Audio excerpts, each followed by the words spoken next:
a country villa where many rich people gathered. The people in the villa were having a nice time and relaxing to the fullest. One man in the courtyard of the villa was passing by the swimming pool. Suddenly, he noticed something. The man crouched down near the pool and began to gaze. At that moment, someone grabbed the man by the collar and pulled him straight into the pool. Then, many people emerged from the pool. The commander told everyone to get out of the water and take their positions. A bald man was sitting and resting nearby. He noticed the oddities going on and immediately grabbed his weapon, telling everyone to show themselves immediately. However, the bald man was eliminated rather quickly. The rest of the bandits reacted lightning fast, grabbing their weapons and preparing to defend themselves from the enemy's attack. As soon as they ran out of the villa, a light and noise grenade flew towards them. Covering the bandit as a shield, the Special Forces members rushed forward. They had the bandits in their sights, and they were not organized. However, one of the bandits had taken cover on the other side of the villa.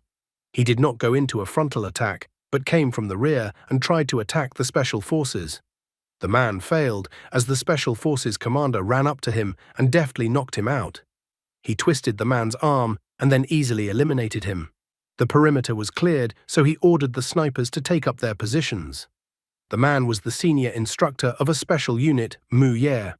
The remaining bandits took refuge in the villa, but because of this, they found themselves trapped and their escape routes cut off. Therefore, one by one, the Special Forces eliminated the gangsters. 10 minutes later, a message was received that the main target had been eliminated. The man informed the others that a helicopter with reinforcements would arrive in 30 minutes. The captain sat down and rested at the villa. Just then, a subordinate ran up to the captain with a bottle of wine in his hands. He asked the captain if he wanted to drink some expensive wine. Mu Ye asked the others to be patient, as they had to wait for the helicopter. However, one of his subordinates believed that the reinforcements on the helicopter would drink everything that was there. One of the subordinates asked if anyone had found a game console. Another subordinate thought that it was time for the man to grow up and stop playing games. Someone was happy to have found a beautiful gold lighter. Mu Ye called them a bunch of fools who only cared about beautiful women. Since its founding, Country L has been in constant military conflict with Country H over territory. Under the leadership of its newly elected leader, Country L's military power has grown rapidly. He used secret weapons to keep the country fighting and eventually regain its occupied territory. Of all the aces up his sleeve, the most famous is a unit of fighters called Spark. Soon, the Spark unit noticed that a helicopter had arrived quite quickly, in less than 30 minutes. This situation made Mu Ye wary, as he even found the sound strange. His fears were not in vain, as they were suddenly fired upon from the helicopter. Everything around them turned into a fiery trap, and only then did Mu Ye realize that the enemy had arrived. He had no idea where the enemy had gotten reinforcements from, since the mission was completely secret. Mu Ye requested support from headquarters via radio, as enemy reinforcements had arrived. He ordered his men to be on alert and the snipers to cover the Special Forces. The men took cover in the villa building, firing at the helicopter from there. However, Xiaogu was exposed and was hit by a shot from the helicopter. Mu Ye asked the man if he was okay. Nevertheless, the man was unharmed and had only been grazed by the bullet. Pouring wine from a bottle onto his wound, he complained that he was wasting white wine. Mu Ye asked if the sniper was in place, and the sniper confirmed that he was already in place. He asked Mu Ye to lean on him and took aim. Mu Ye told him to go ahead, but at that moment he froze.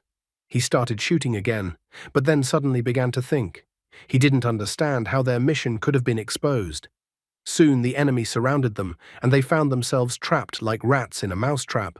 Mu Ye realized that they were doomed, so he grabbed a grenade and tried to throw it at the enemies, but at that moment he lost his right hand. He was wounded from behind, where his team was supposed to cover him, which came as a big surprise to him. His hand with the grenade fell right in front of his wounded subordinate. However, at that moment, another subordinate ran up, grabbed the grenade, and threw it at the enemies. This individual's actions did not cause harm to enemy forces, but the man himself was instantly punished with a hail of bullets. Mu Ye was still trying to understand why the enemies were behind them.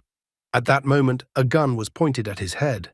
However, the answer to Mu Ye's question was found quite quickly when a man appeared and said that nothing is impossible in this world. Mu Ye immediately recognized the man. There was a tattoo on the back of the man's hand and 3 rings on his fingers. A villain must always remain incognito, so he cannot be shown at the very beginning. He was not a movie villain, so he immediately decided to end everything and eliminate Mu Ye. Mu Ye kept trying to understand how this was possible and why this particular man made this choice. Suddenly, a bright light from the half-closed blinds fell on his face. He opened his eyes, trying to make sense of where he was even. The last thing he remembered was the traitor cutting his life short. He was too weak at the moment, but he felt like he was still alive. There was only one question in his mind now. Why was he still alive? Looking at his right hand, Mu Ye thought that that traitor had decided to torture him. He wondered if enemy forces were watching him, where the camera was, and why he was still there. His wound was deep, so the first thing he decided to do was to stop the blood. He had lost too much blood, so he needed to hurry. Walking over to the table, he found a stapler on the table, so he decided to use it. Mu Ye quickly sewed up his wound with the staples and the stapler. It was incredibly painful to do this.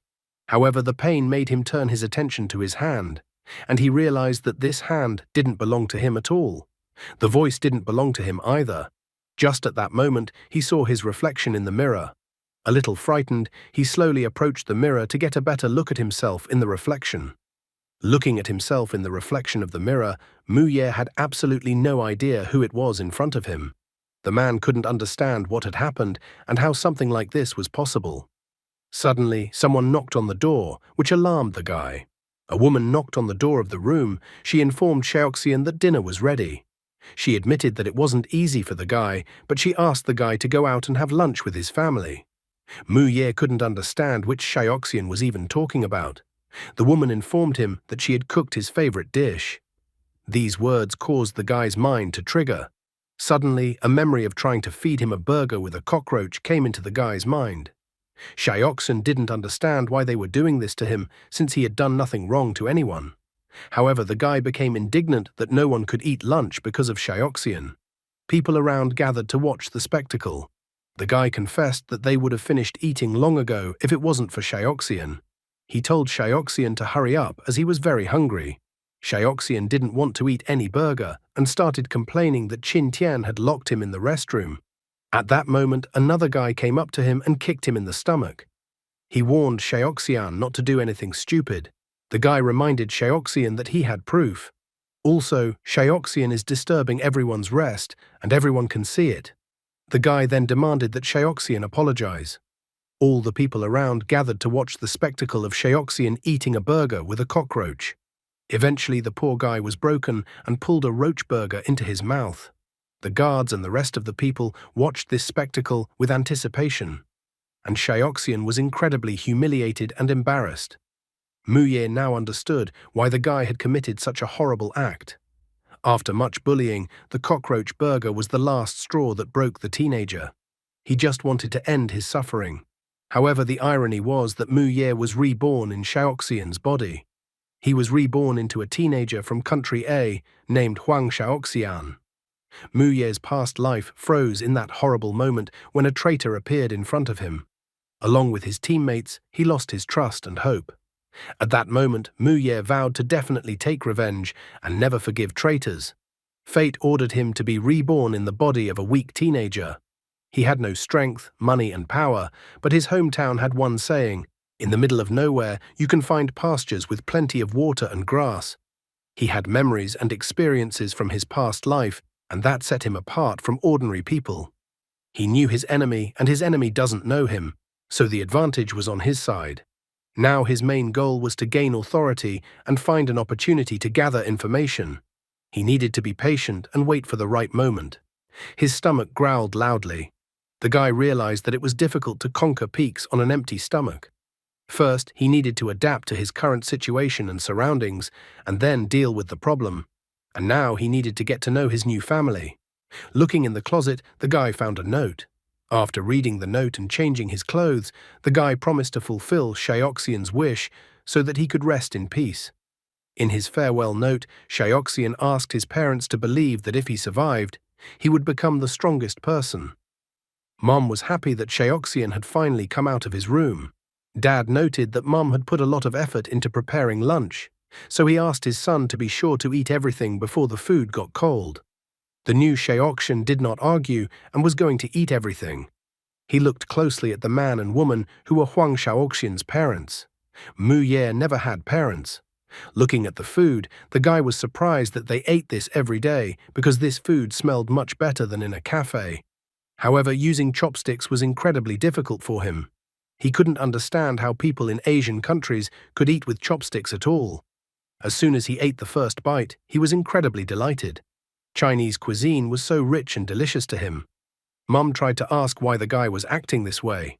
However, Dad stopped her, reminding his wife that their son might not have eaten in a long time, and besides, they had already experienced something similar before. Mom agreed with her husband. The most important thing for her was that her son was healthy, which finally gave her peace of mind.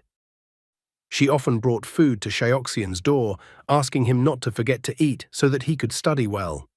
One day, Shaoxian told his mother that he would no longer be attending the academy. His mother became concerned and attempted to determine whether he was having difficulty studying or if something else had occurred. Shaoxian was unable to disclose what had happened to him, so he simply stated that he was ill. While her son was eating, his mother noticed his arm was wrapped in bandages. She admitted that since her son had been attending the Mountain Hawk Academy, he had been coming home covered in bruises. She was about to bring up the fact that someone was beating her son, but the new Shaoxian interrupted her, saying that it was because of military training. The parents tried to find out if their son was getting along with his new acquaintances and classmates at the academy. His mother tried again to find out if her son was being bullied, but Shaoxian cut her off again, saying that everyone was very kind to him. His mother was so happy to hear that her son was doing well because she had been very worried about him all these days. The guy asked his mother not to worry about anything because he would repay his new acquaintances with the same attitude they showed him. 2 days later, the guy went back to the academy. Since he had inherited Huang Shaoxian's life, he had also inherited all of his grievances and desires. He called out to one of the passers-by and asked her where his dormitory was. The girl was very surprised. She didn't even understand why this disgusting guy was behaving this way. Meanwhile, the blonde man was lying on the bed playing with his phone. He complained that he had lost the game again. Shaoxian entered the room, thinking that the pests would never understand their mistake unless they were taught a lesson. As soon as he entered the room, he closed the door behind him. He loudly announced that he was back. The guy addressed everyone, calling them losers. He even asked if they were surprised that he had reappeared. The blonde man was delighted because, after losing the game, he was looking for someone to take his anger out on, and the guy came to him himself. He approached Shaoxian and asked where the guy had been for the past few days and whether he liked the burger. Glancing at his bed, Shaoxian noticed that the blonde man had made a mess of his bed. Mu Ye considered Huang Shaoxian a fool because such nobodies would never treat him well. The blonde man was outraged by the tone the guy used when talking to him. Besides, he had only thrown a little trash on his bed. Coming even closer, he asked what Shaoxian would do to him for such an act. The blonde man told the guy not to mention the ruined bed, otherwise he would come to his house. However, Shaoxian did not listen to the blonde man's tirade of insults and simply punched him in the chin. He remembered that there was a saying in the East, "When raising children, don't spare the rod." The blonde man instantly lost consciousness from the blow to his chin. The others began to protest that the guy had attacked their beloved Qin Tian. Shaoxian took up a fighting stance. He understood perfectly well that in terms of physical fitness, his current body was too weak. However, as a former military man, he knew that the most powerful weapons in the human body were the elbows and knees. So he began to use his elbows and knees to attack the remaining opponents in front of him. The guy believed that if you used your elbows and knees, even a weakling could prevail against a stronger opponent. All of his opponents were lying on the floor, unconscious.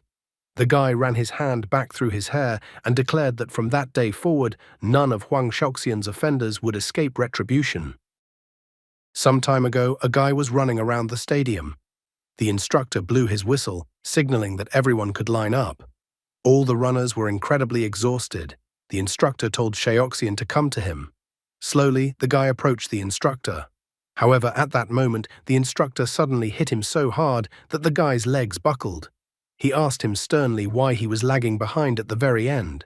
The instructor complained that the guy should be ashamed of himself, as even the girls had overtaken him. Shaoxian explained that he had already told the instructor that he had had a fever yesterday and his body had not yet recovered. However, the instructor told the guy to shut up. He said that flu season was long over, so the guy shouldn't use that as an excuse. The instructor believed that the guy had no desire for self-improvement but had time to come up with excuses.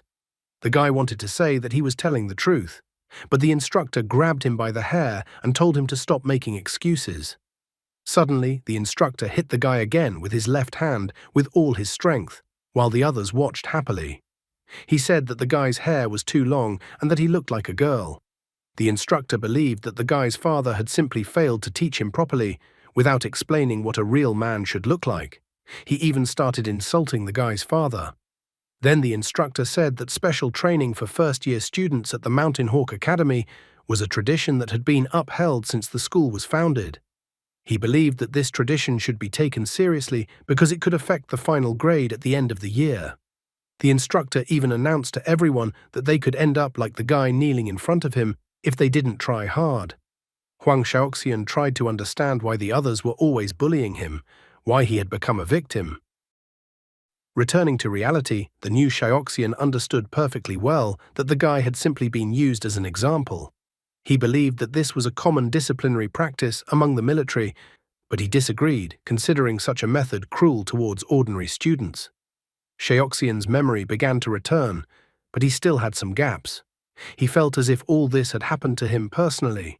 He needed time to learn about Country A and gather information, otherwise he might get confused and do something rash. As he continued jogging, the guy became even more aware that he had a very frail body and that training would take a long time. Suddenly, he stumbled and almost fell face first onto the asphalt. Nevertheless, he managed to stay on his feet, but sadly noted that his coordination and reaction speed in his current body were also not in the best condition. In the end, he decided to meet with the instructor on Monday. As soon as he returned home, his mother opened the door for him. She thought that Shaoxian had forgotten his keys at home, since he couldn't open the door himself. Her son confirmed her guess. His mother noticed that he had been leaving home early lately. She wondered whether her son was training or what he was doing at all. The guy confirmed her guesses again. In fact, he felt sorry for his mother, who didn't even know that her son was dead. A lucky Special Forces soldier had been reborn in her son's body. However, this was irreversible, so he had to accept it and move on with his life. He decided to talk to his mother. The guy told his mother that he was interested in a small town. The saying about the sandbar made a huge impression on him. People who don't know how to climb will eventually die. He was grateful to his current parents for giving him a second life, but he had his own worldview. The guy noted that he was already an adult, which meant it was time for him to learn to climb on his own. Mom and Dad were happy to hear such words from their son, because not long ago they had been very worried about him. Nevertheless, in his thoughts, he promised his parents that he would take revenge on all the bullies who had once hurt Shaoxian. October 21st, the last day of the annual exams at the Mountain Hawk Academy. The instructor sat in the classroom and watched videos of female students he had filmed while they were running. Thanks to his micro camera, he was able to capture what he considered to be amazing footage. The man thought that the work had been done to the highest standard, so if he edited the videos he had received a little and sold them on the internet, he would make a fortune. He watched the videos and admired the girls. But suddenly, Shaoxian came into view, ruining the whole shot. He couldn't understand how such a flawed guy had gotten into the best video. The man even noticed that he should thank the guy because thanks to him, he was going to move up one step higher on the career ladder. Otherwise, with his resume, he wouldn't have been able to get into Dasheng. The man was thrilled because he believed that Shaoxian was his lucky ticket. One day, Qin Tian heard that the man wanted to get a job as a security guard at Dasheng. He even laughed at the man, saying that he was talking nonsense. The man admitted that he understood everything. He knew that Dasheng's security guards were retired Special Forces soldiers, so of course he couldn't compare to them since he was just an ordinary police officer. Qin Tian noted that since the man understood everything, he couldn't just let him go. The man believed that the guy needed to return to training for first-year students at the Mountain Hawk Academy, as the academy's director attached great importance to the closed training program for first-year students. He also emphasized that the program was a key factor in the end-of-year evaluations. The man noted that he understood perfectly well that Qin Tian did not like others encroaching on his freedom and comfort, so he did not want to restrict Qin Tian in any way. However, Qin Tian asked the man rhetorically if he was capable of such a thing. The man immediately assured the guy that he did not dare to doubt his abilities. Nevertheless, he noted that in this way, Qin Tian would avoid unnecessary risks and trouble. He suddenly even admitted that he had some connections in the criminal district of Sicheng, so if Qin Tian needed any contraband, he would definitely get it. The man even shared that he could get red pills if Qin Tian needed them. Upon hearing about the red pill, Qin Tian was surprised. He immediately noticed that the man was a good guy. The man began to shower him with compliments again. Qin Tian finally warmed up to him. He said that his older brother was responsible for Dasheng's security, and he never got along with him. Therefore, he made the man an offer. If the man could get him the red pill, he would put in a good word for him, and maybe he would be accepted into the Dasheng security team. The man was delighted and said that if Qin Tian helped him join Dasheng, he would give him not only the pill, but also his life. Qin Tian decided to test the man's loyalty after he said those words. He pointed to Xiaoxian and told the man to beat up the guy who was studying with him in special training. The man thought the guy was Qin Tian's enemy, but Qin Tian admitted that he simply didn't like the guy's hairstyle. Returning to reality, the man noted that the guy was simply unlucky to become the target of a scoundrel. And then he continued watching the video with the girls. At that moment, someone knocked on the office door. The man pulled on his cap and tried to turn off the computer. He couldn't understand who could have come to the office at noon. As soon as he asked the person knocking on the door to come in, Xiaoxian entered. The man immediately thought that it was wrong to talk about people behind their backs, but after all the bullying he had endured, he didn't think the guy would ever come back to school. However, he noticed that the guy looked completely different from before and had even changed his hairstyle. Xiaoxian stared intently at the man and began to size him up. He saw a man in front of him, about 35 years old, about 180 centimeters tall, weighing approximately 85 kilograms. The man's figure was relatively proportional, with excess fat, weak shoulders, a slow gait, and a steady posture. The guy assumed that the man was completely unprepared. In addition, he noticed that the man had a habit of holding his belt with his right hand, which indicated his military past. The man's hands were rough, possibly from training. According to his assumptions, the man did not have a high level of physical fitness. The man asked why the guy was looking for him. Judging by the thickness of the man's left arm, the guy assumed that his left arm had been pulled back. There were no bullet marks on the man's arm, so he decided to rule out artillery. After analyzing all the available information, Xiaoxian concluded that the man in front of him had a slow-witted personality and low awareness of safety precautions. He also concluded that the man was a security guard and had no experience fighting on the battlefield. However, with his current physical condition, a one-on-one fight with the man was risky, so the guy came up with another plan. He gave the instructor a gift. The instructor sighed, wondering if the guy had decided to appease him. He noted that Xiaoxian had insulted Qin Tian, so he couldn't accept a gift from him, so he told the guy to get lost. The guy now understood perfectly well that the instructor knew perfectly well that Xiaoxian had been bullied all this time. Xiaoxian decided to play his trump card. He explained that the instructor had misunderstood him and that Qin Tian had actually already forgiven him. He also added that he was carrying out Qin Tian's orders as his confidant. The instructor was surprised that Qin Tian forgave the guy. He couldn't understand how that was even possible, because the guy had infuriated him so much. Now the instructor understood why the guy had changed his hairstyle, because he had a patron and the guy was just pretending. Xiaoxian looked at the man with a bloodthirsty gaze, noting that admitting one's mistakes is a good thing. The man laughed, noting that the guy was actually a good person. With a smile and a disgusting laugh, he admitted that after all the bullying from others, he thought the guy would lose his mind. In his thoughts, he admitted that if he had experienced such bullying, it would have been difficult for him to go on living. He was even surprised that such a disgusting guy like Qin Tian had already had enough and was able to let Xiaoxian go. Xiaoxian thanked the man, because the situation was resolved thanks to the instructor's words that if they weren't good enough, they had to become better. So he decided to give him a gift and hoped that the instructor would accept it as a token of gratitude. When he saw the box, the instructor was shocked, because the guy was handing him a Pineapple 16, which had just gone on sale. He had stood in line for 11 hours, but was unable to buy it. The man happily took the Pineapple 16, saying that there was no need for thanks, and that he was just doing his duty as an instructor.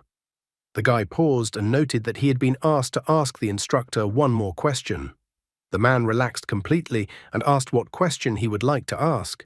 Meanwhile, the guy had already made a lightning-fast move. For 2 days, he had been tormented by humiliating and unbearable memories of Shioxian. He saw the instructor watching Shioxian's suffering with an intriguing expression on his face. The man's face seemed to say that Shioxian was to blame for everything. Shioxian died because of all this suffering, and no one understood anything. The guy asked only one question: why him? And then he kicked the man between the legs with his right foot. Shioxian kept asking why such a weakling accidentally encountered the spawn of hell. However, the guy sadly stated that Shioxian would never know why he became the scapegoat. At that moment, at Shioxian's house, his mother dropped an egg from a bag onto the floor. She even complained that the bag seemed to have torn. The woman felt sorry because she had spent so much time on it. His mother was worried about Shioxian, wondering if he had taken the phone she had bought him. The man was shaking because the blow was incredibly traumatic. He was angry that the guy had done that. However, the guy was not going to stop there, but rushed towards the man and hit him in the throat with his left hand. Then he struck the man in the face with his right knee. He believed that even a weakling like him could strike such vulnerable spots. However, he did not consider this to be the most important thing, because the key step was to catch his opponent off guard. Then he struck the man in the face again with his right foot. At that moment, the computer turned on, and the guy saw what the man had been looking at all this time. The man cried out in alarm, telling the guy not to come closer. He asked if the man could answer his question right away. The guy asked the man not to rush, as he was not hurrying the man, but wanted to listen carefully to what the man had to say. Meanwhile, Qin Tian was in the hospital. His mother asked her son not to overexert himself, as the doctor said he had a mild concussion.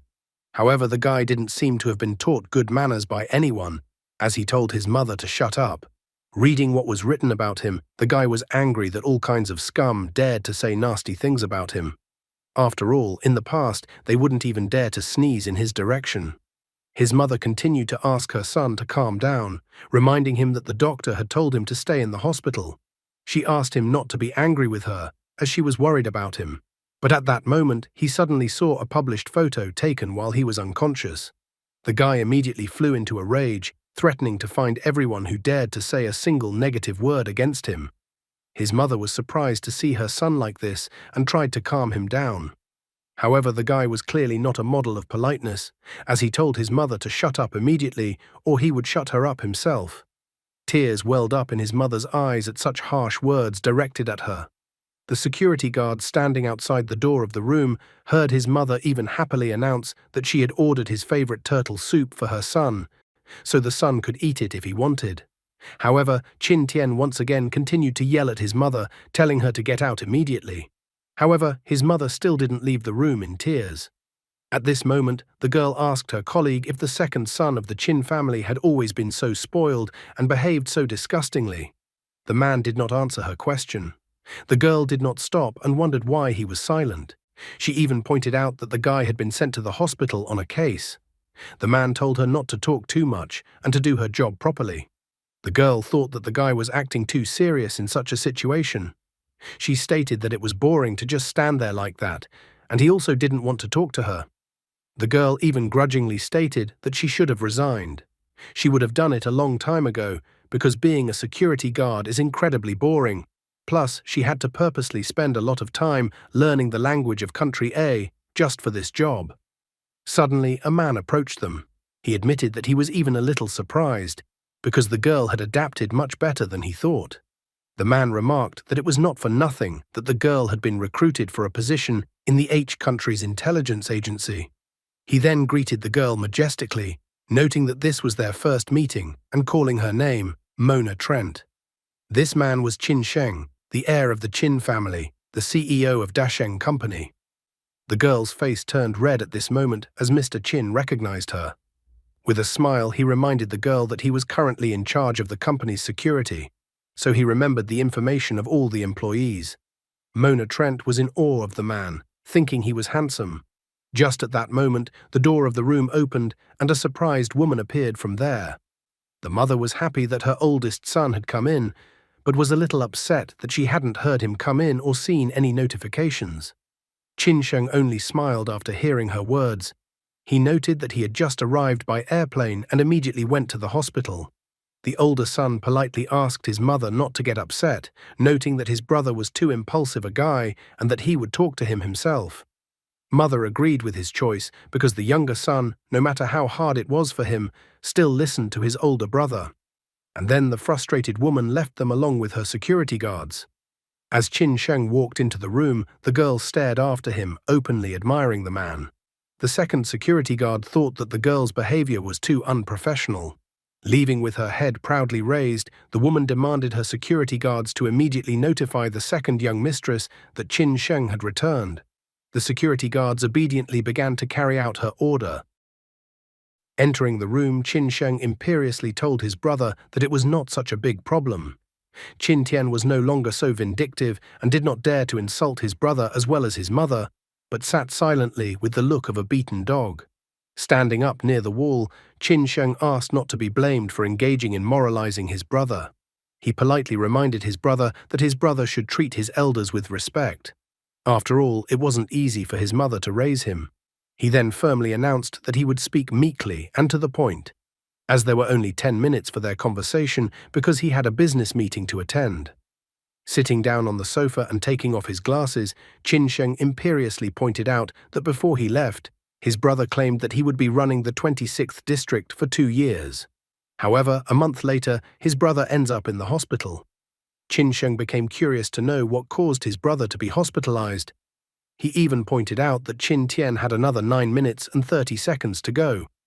After he said that, Qin Tian felt a terrifying aura emanating from his brother, and he was incredibly scared.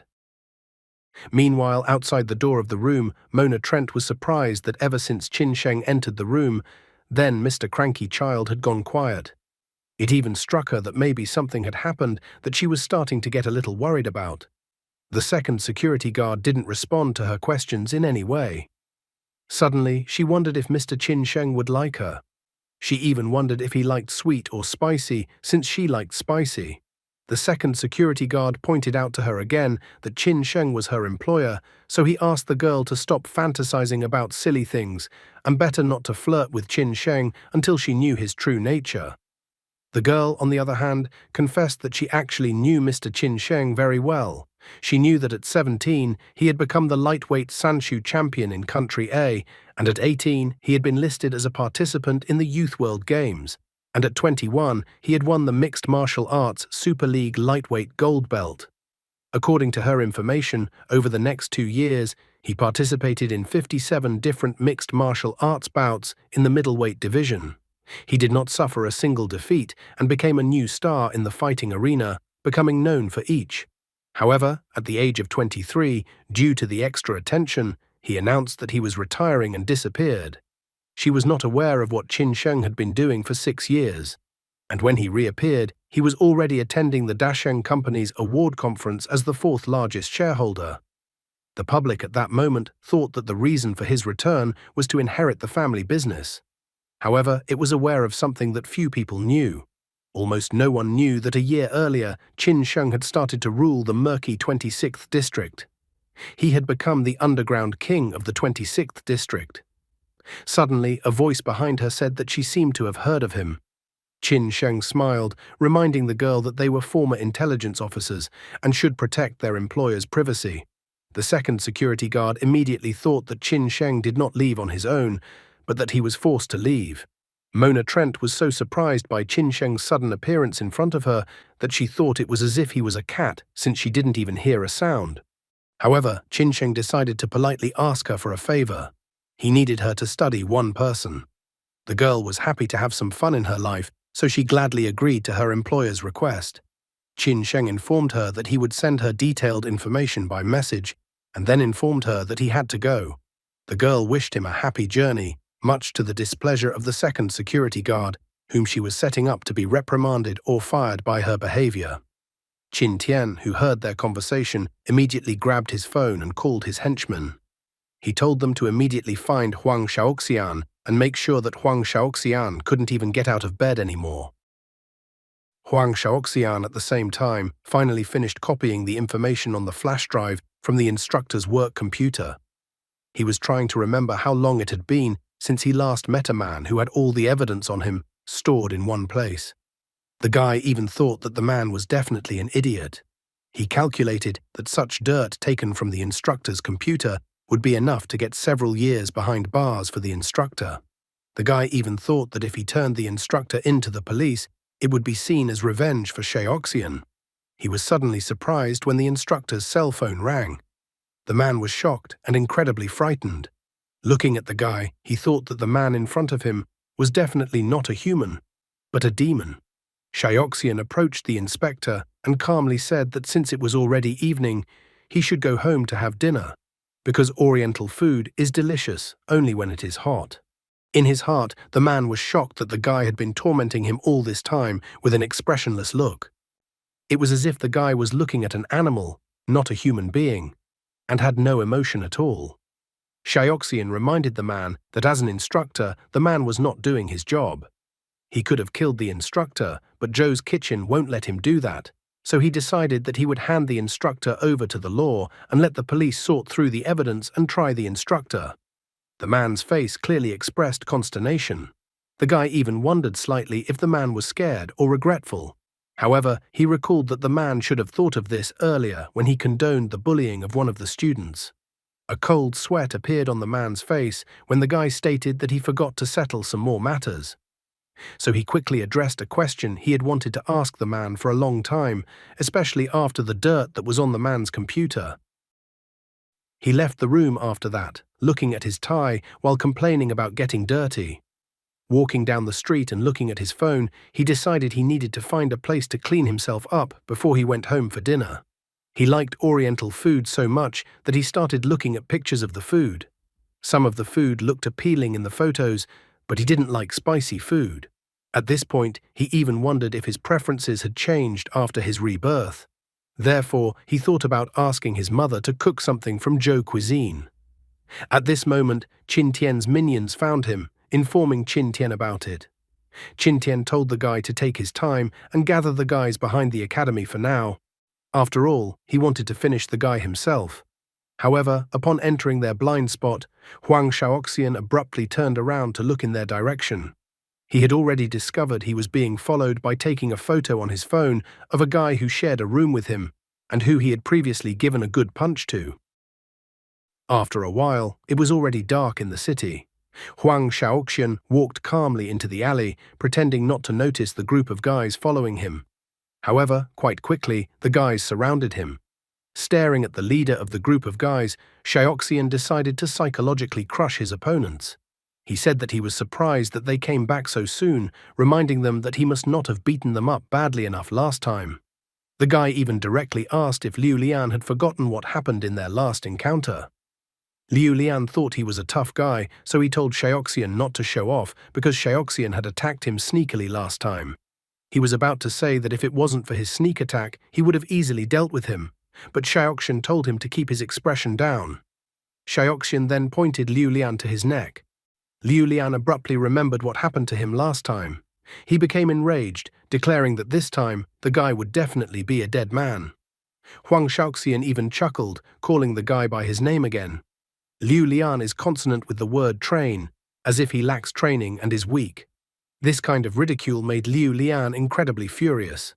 He rolled up his shirt sleeves, insulting the guy and threatening to tear him to pieces. The other henchmen cheered Liu Lian on. They asked Liu Lian not to hold back, believing that the guy should eat a cockroach burger as a treat for his insolence once again. Liu Lian slowly rushed towards Shaoxian, on the way thundering that the guy wouldn't leave this place alive. Mona Trent was standing quietly on the balcony of one of the nearby houses, wearing a hoodie and cap as if trying to hide her appearance and face.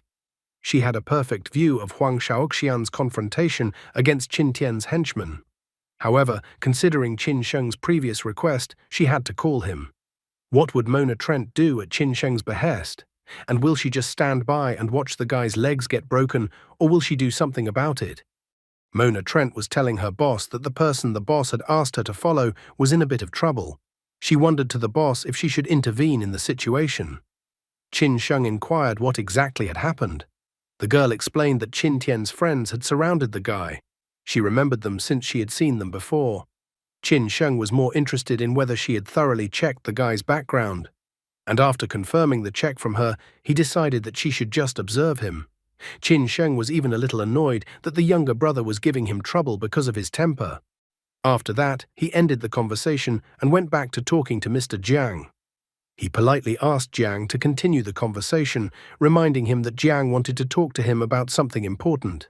The man mentioned that since the red pill entered the market of the 25th district, the profits of the underground business had increased by 300%. Therefore, many of his superiors felt that now the 26th district should also grab a tidbit. That was the reason why he had approached Qin Sheng. The man's name was Jiang Huizhong. He was the chairman of the board of JT Entertainment, the heir of the Jiang family, and the executive director of JT Investments. However, Qin Sheng did not share his point of view, advising him not to talk about what his bosses cared about. He wanted to know Jiang Huizhong's opinion. The man admitted that he thought it was a great opportunity to take the underworld of the 26th district one step forward. After listening to him, Sheng admitted that the profit of 300% from this event was indeed attractive, but he still continued to insist that the 26th district should be completely clean of any pills. Besides, if anyone decided to change this, they would pay with their lives. Qin Sheng clearly expressed his stance regarding such changes to the 26th district. Jiang Huizhong realized that there was no way out. He asked Sheng not to look down on him since they had been friends for so many years. He finally understood Sheng's position and said that he would convey Qin Sheng's opinion to the boss. He added that he would tell them that Qin Sheng had decided that they should enjoy life and when they got old, retire and not get involved in anything. Qin Sheng accepted his answer and then got up from the couch. He said that he had to go already as he needed to attend the wedding reception of the mayor's daughter. Jiang wanted to see him off, but Sheng refused, reminding him that Jiang still had important things to do and he would find his own way. The girl standing near the door politely said goodbye to Qin Sheng. As soon as the door closed behind Qin Sheng, Jiang Huizhong stared thoughtfully at his desk.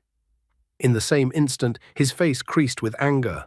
He then started throwing objects that came into his hand. He was incredibly infuriated that Qin Sheng dared to insult him like this. The man didn't understand how Qin Sheng even dared to take up space in his territory.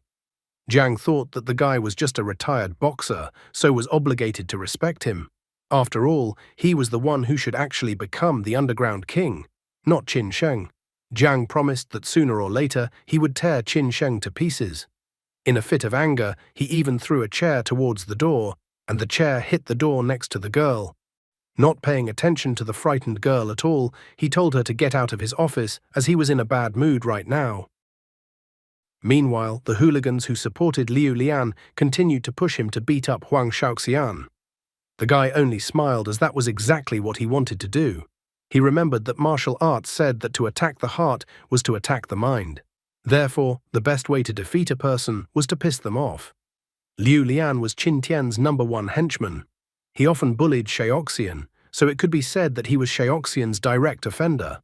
The guy estimated that the target's height was 190 centimeters, weighing around 100 kilograms. Shaoxian's height was 174 centimeters, and weight was 51 kilograms. Does he even eat at all, or is this classic anime height and weight that is as far from reality as possible?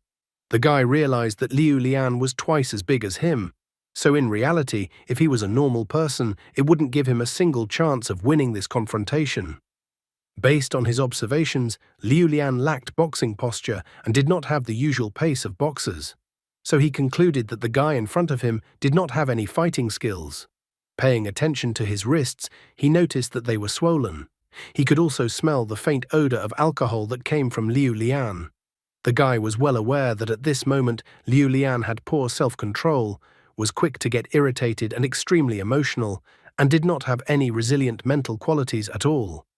After analyzing the information about Liu Lian, he concluded that the probability of him winning was quite high. At this moment, Liu Lian swung his right hand, which was his dominant hand. He then made a turn to the left, and his speed was greatly reduced, so his body was discoordinated. The leg kick towards the guy was not high enough, so the guy didn't even feel threatened, but only noticed that Liu Lian's flexibility left much to be desired. All this time he continued to analyze Liu Lian and easily dodged his punches. Liu Lian became highly irritated after noticing that the guy was so agile and that he couldn't hit him. Xiaoxian noticed that Liu Lian was using his right fist again, not making any changes in his movements at all. The guy came to another conclusion that Liu Lian had poor concentration and low IQ. Xiaoxian and Mona Trent simultaneously thought that the guy was most likely using a classic triple left-to-right front kick. Mona Trent even thought the triple punch was too boring. Liu Lian approached the guy again and swung his huge arm. Xiaoxian easily dodged his punch and then attacked with his left hand on the elbow of Liu Lian's right arm. Liu Lian tried to realize what had even happened, but at that moment, Xiaoxian hit him with his right hand right in the neck. Liu Lian started waving his arms around haphazardly, trying to hit the guy with his fist. However, the nimble Xiaoxian easily dodged his punches, and at the right moment, he struck Liu Lian's throat with his right hand. Liu Lian once again felt the pain that he did not expect today. Xiaoxian didn't listen to him at all and only thought that the strength of his current body was still too weak, so he was going to train more. Liu Lian continued to swing his arms haphazardly, trying to hit Xiaoxian. At this moment, he noticed another attack from Xiaoxian. Therefore, he figured that Xiaoxian wanted to snap his neck, so he wasn't going to let Xiaoxian do this to him. Liu Lian covered his throat with both hands. However, that was all Xiaoxian wanted to do. After waiting for the right moment to attack, he went on the offensive. Xiaoxian swung his right leg and kicked his right knee properly between Liu Lian's legs. Liu Lian did not expect this at all. The monstrous pain brought tears to his eyes. The other guys felt this blow that cold sweat appeared on their faces. They all thought that the guy had used too dirty a technique. Even Mona Trent thought that the guy used a dirty hold. However, she was surprised that he had won. She now realized that all his previous attacks were just for this control strike. The girl even internally praised him, noting that he was incredibly smart. Squirming from the pain between his legs, Liu Lian fell to his knees. Still writhing in pain, he struggled to utter his words, promising that he would get the guy even from under the ground and then use his own hands to send the guy to the other world. However, Xiaoxian didn't end there. Swinging his briefcase properly, he hit Liu Lian's face with it. Liu Lian immediately fell to the ground and lost consciousness. The girl was surprised that the guy knocked out a healthy guy so easily with a single blow of his backpack. She even thought the guy was carrying bricks in his backpack. The other guys were outraged, thinking that Xiaoxian could only attack sneakily. However, they did not expect that after knocking out their leader, Xiaoxian would rush straight towards them. Instantly, he came at them and started beating them one by one. Some were hit in the stomach, some in the shoulder, some in the head. He pretty quickly straightened out half the guys who had originally arrived to beat him up. The guys who stayed on their feet were amazed at how he was able to knock out so many guys with a few moves. One of the guys advised the rest of the guys not to be afraid, because Xiaoxian is one guy and there are many of them. But at the same moment, Xiaoxian stared at them like a tiger at its prey. He reminded them that it is often said in Shazhou that if you see a tiger showing its teeth, don't think it is smiling. After that, the guy reached into his backpack and grabbed the handle of some object. The other guys were startled, their faces instantly covered in copious cold sweat as they realized Xiaoxian had a hammer. Everyone who was on their feet instantly rushed out, thinking that the guy was definitely crazy for carrying a hammer. Looking at the unconscious guys lying there, he thought they were nothing more than rabble. After all, if they were even a little bit braver, it would be incredibly hard for him. Nevertheless, his original goal was accomplished. The most difficult problem had been solved, but now there was still one more problem left. After that, he informed the girl that he had noticed her a long time ago, so he told her to come out. The girl even gave him a round of applause at her appearance. She admitted that she absolutely did not think that a street fight would make such an impression on her. Mona Trent was quick to appreciate that first the guy deprived the most combative opponent of his composure, then effectively overwhelmed him, struck a blow, exerting psychological pressure. In addition, she noticed that the guy demonstrated weapons, thus completely breaking the opponent's psychological defense line. She even expressed her deep gratitude to the guy, noting that he made her assignment less boring. Mona Trent saw perfectly well that at first glance a simple weak guy, but nevertheless with what a strong heart really was. The girl decided to clarify some details. She had originally thought that the guy had used the martial techniques of Country A, so she was eager to find out where a guy like him could have learned it. Sheoxian didn't make any excuses, but immediately asked who she was, why she was following him, and who had sent her. The girl also knew how to annoy people, so she told him that if he wanted to know the answers to his questions from her, he had to fight her first, and if he won, she promised to tell him everything. Just reborn, and already he was attracting unwanted attention from those who should never have known of his existence. Meanwhile, Sheoxian's father went to the nearest market to buy groceries. He needed mutton, eggs, rice, soybeans, black pepper, Sichuan pepper, and butter. After a second's hesitation, he also remembered that he needed radishes. He really didn't quite understand why Zhou cuisine needed to use radish, but he still wanted to find a radish as soon as possible so that he could go home quickly. Glancing at his phone and flipping through messages from his wife, his father watched his wife throw memes at him. He needed to get home as quickly as possible, as his wife was already expecting his son, as his son was finally feeling good lately. After he paid for his purchases, he wondered why his son was interested in Zhou cuisine. After all, when he was a child, his son had diarrhea and vomiting after bringing food from Zhou cuisine. At the same time, in one of the alleyways of the city, Mona Trent said that if the guy lost, he would have to answer her questions. She asked if he agreed to her terms and also called him by the name Huang Shaoxian, which made the guy even more wary of her. After that, Shaoxian began to examine his opponent. In front of him was a girl about 165 centimeters tall, weighing 60 kilograms. The girl's figure was proportional, trim. She had good body coordination. At first glance, the girl's current pose was casual, but the guy managed to notice that her eyes were looking at him, her opponent, uninterruptedly. So he considered her confident and cautious. He wondered who she was and why she was interested in him. If it wasn't him she was interested in, then why was she looking for something on Huang Shaoxian? Mona Trent remembered that the guy was a punching bag until 2 weeks ago. Therefore, she was extremely curious how a person could change so much in such a short time. In addition, she noticed that the guy was using long-forgotten combat techniques of Country A. However, the guy was most interested in the girl's eyes and that they were red. He remembered that red eyes were a distinguishing feature of the people of Country H. After that, he threw the hammer on the ground. Then he stood up in a fighting stance. He didn't understand why the girl in front of him now was interested in Sheoxian. Even so, he didn't want to get too carried away with the girl until he did his own investigation.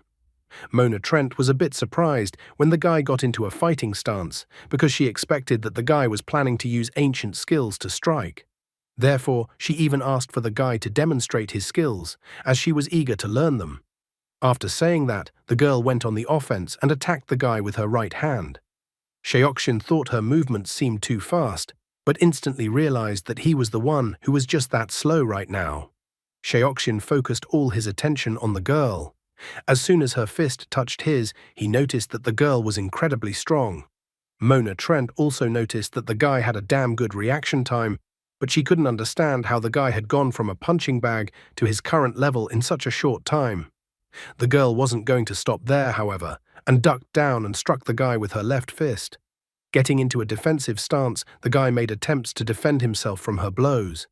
During those few seconds, he noticed that the girl's movements were incredibly clean and precise, and that the force of each of her blows was like a splash of water.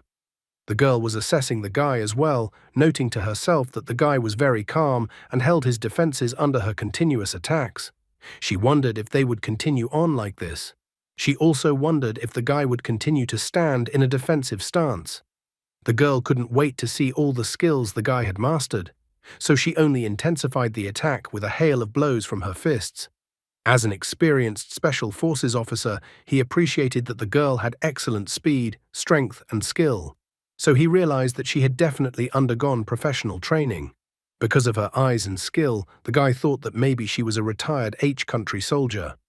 Tired of such attacks, the girl asked what the guy was really trying to accomplish, since he was still holding a defensive stance. The girl tiredly stated that guys like Sheoxian make girls bored, and then she tried to use her right leg to attack. However, that was all the guy wanted, so he dodged her leg kick, and then tried to attack the girl with his right fist. Mona Trent immediately took a defensive stance, inwardly mocking the guy because he thought that she would go on the attack. Now she couldn't wait to feel the guy's strength. But against her wishes, the guy just dashed through her, leaving the girl surprised. He then grabbed his hammer that was lying on the ground and threw it at Mona Trent. She totally didn't expect the guy to do that to her. Mona Trent tried to cover her face with her hands from the hammer, while the guy was already running away from her as far as possible. Getting hit with a hammer thrown by a guy in her direction, the girl was incredibly pissed off. However, she noticed that the guy caught the moment she switched from attack to defense and then backed off. She realized that the guy had thrown the hammer at her just to get away from her. Mona Trent was angry that the guy dodged her attacks, threw the hammer at her, and then took it and just ran away. Only now did she realize that the backpack, the hammer, and the escape route were on the same line, which meant that the guy probably originally wanted to avoid a fight with her, but she wasn't going to let him go that easily. The girl was incredibly angry that some high school kid was able to fool her like that. She really wanted to catch him and get all the details from him. At that moment, she noticed that the guy suddenly stopped at a corner and thought that the guy had hit a dead end, which meant she had a good chance to catch him. With the reaction of a tiger, the girl tried to catch the prey standing with its back to her. In a flash, she tried to wrap her arms and legs around his neck, complaining that the guy dared to run away from her. Climbing up to his neck and making a grab, the girl informed him that his plan had failed. Now she was curious to see how the guy would get out of his current predicament. In the same instant, the guy realized that she had used the Telfar technique. The Telfar technique is a combat-unique technique of the H-Nation's intelligence service, Moonblade.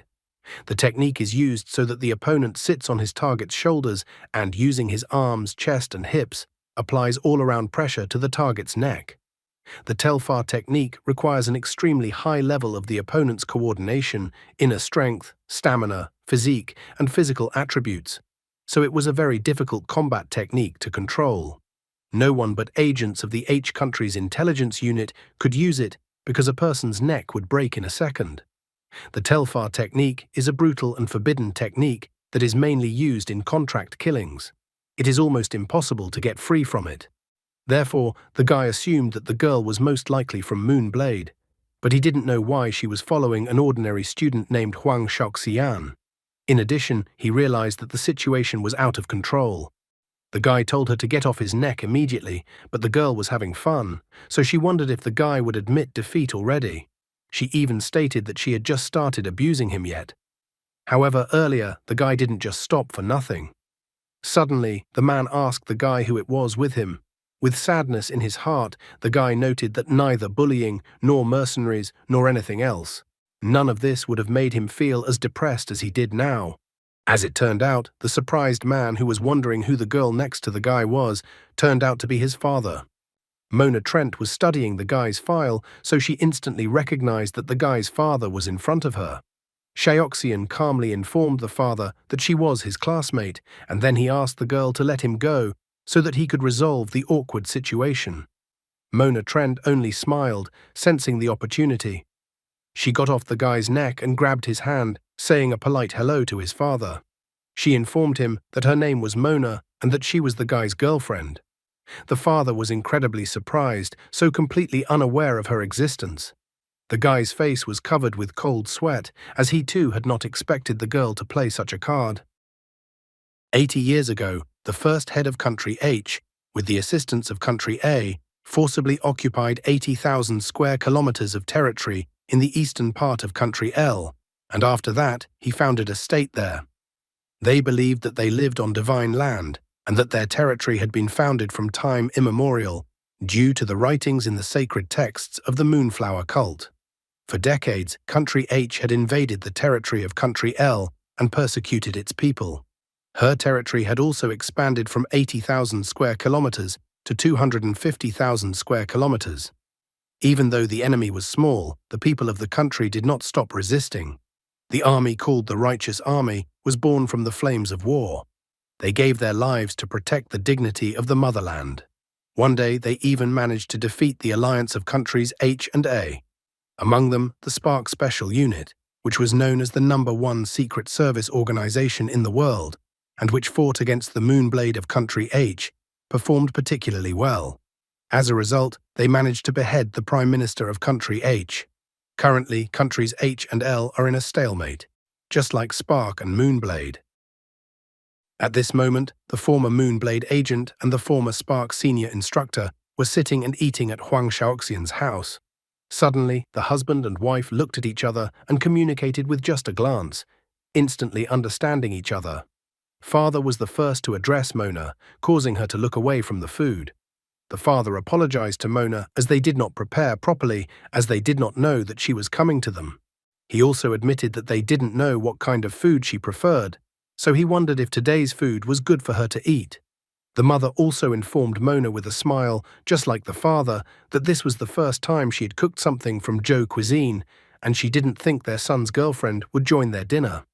She even admitted that she was quite nervous about it. Mona smiled and asked the guy's parents not to worry, noting that their serving of food was so good that as a native of Country H, she couldn't find anything objectionable about the food. The girl confessed that she never thought she would be able to respond to such delicious Zhou cuisine outside of her homeland. The woman was so happy that her face even turned red, and she advised the girl to eat more in such a case. The father was surprised that his wife fell for the sweet talk of his son's girlfriend so easily. Coughing, the father pointed out that since Mona was from Country H, it meant that she had to work hard to settle down abroad. Therefore, the man admitted that he was a bit curious how the girl met Shaoxian, since the latter had never mentioned that he had a girlfriend. At this moment, the girl stared intently at the guy. The guy sitting next to the girl was also extremely curious to know this detail of the story from her.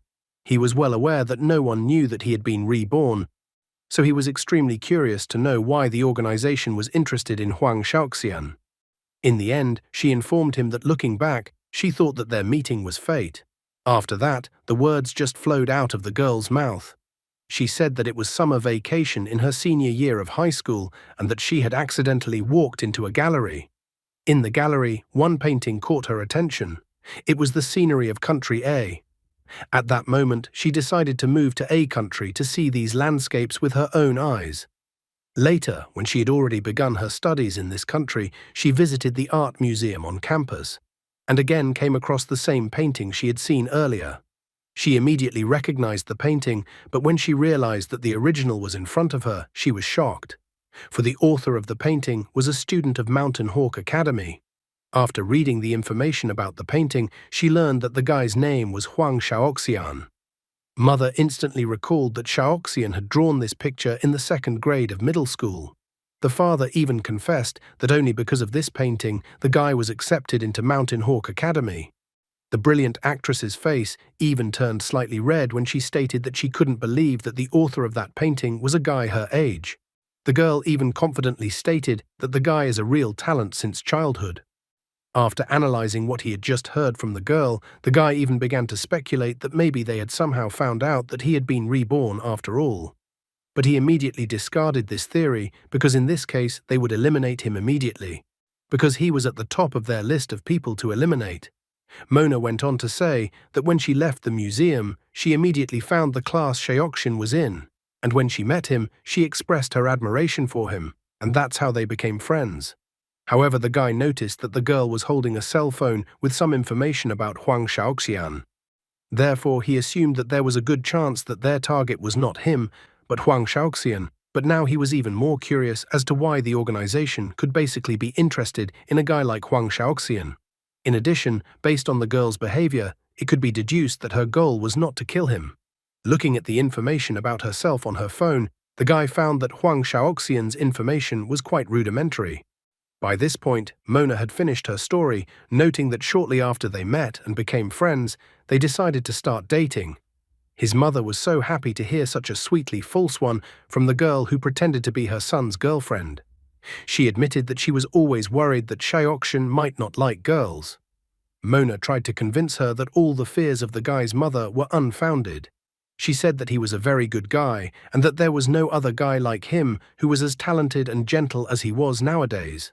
The guy noticed that all the conversations revolved around Huang Shaoxian, so he was even more curious about what the girl was investigating.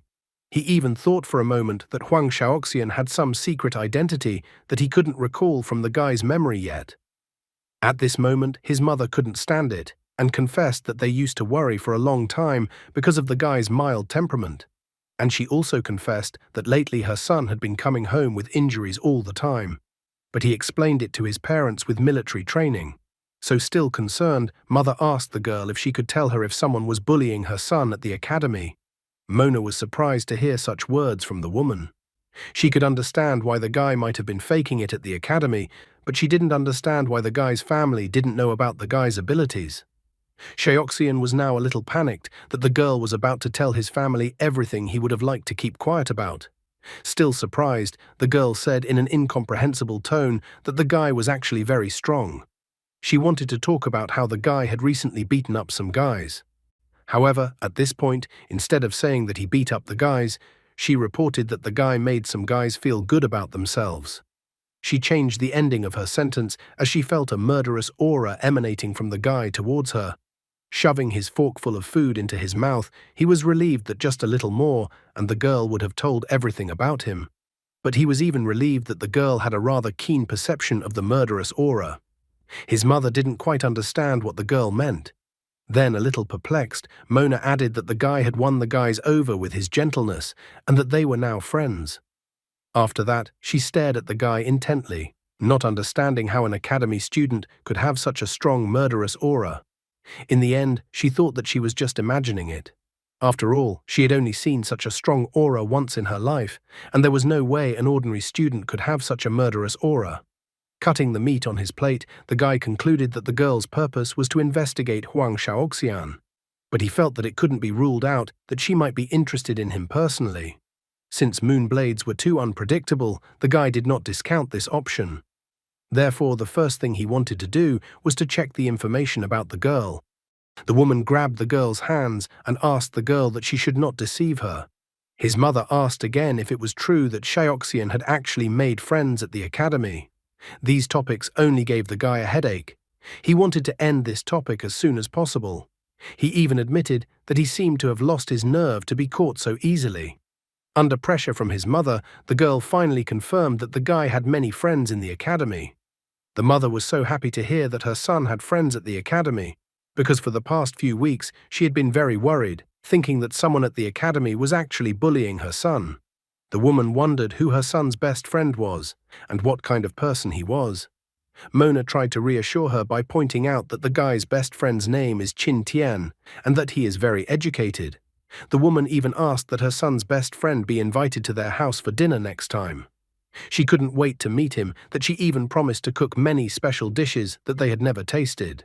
However, the girl said that it would be impossible to do so in the near future, since Qin Tian had recently been badly hurt in a fight with his classmates and was now in the hospital. The woman became worried, clarifying if her son's best friend was all right. She even wanted to visit the guy in the hospital. Mona even reported that the guy was having a hard time, as he almost took his breath away. However, the guy decided that it was time to stop talking like that. He coughed and then informed his parents that they were full. He explained to his parents that this was Mona's first time, so it was rude to bombard her with too many questions, because that would scare her off. So he announced that they'd better go talk to her or go for a walk or something. Mona stared at him with an extremely disgruntled look. It pissed her off that the guy was already intent on chasing her away, because he was probably afraid that she would reveal the guy's secret to his parents. At the same moment, his father and mother only glanced at each other and immediately understood each other. They got up from the table and then informed their son that they had decided to head upstairs. The father asked his son to take proper care of the girl. Mother, on the other hand, asked Mona to come to them more often and make herself at home. What were his parents up to? And what will Mona report to her boss, Qin Sheng? And that's all for today. Thank you very much for watching the video. If you would like to see a sequel, please like, subscribe to the channel, and leave your wishes in the comments. You can also subscribe to Telegram to know about new videos. Bye, everybody.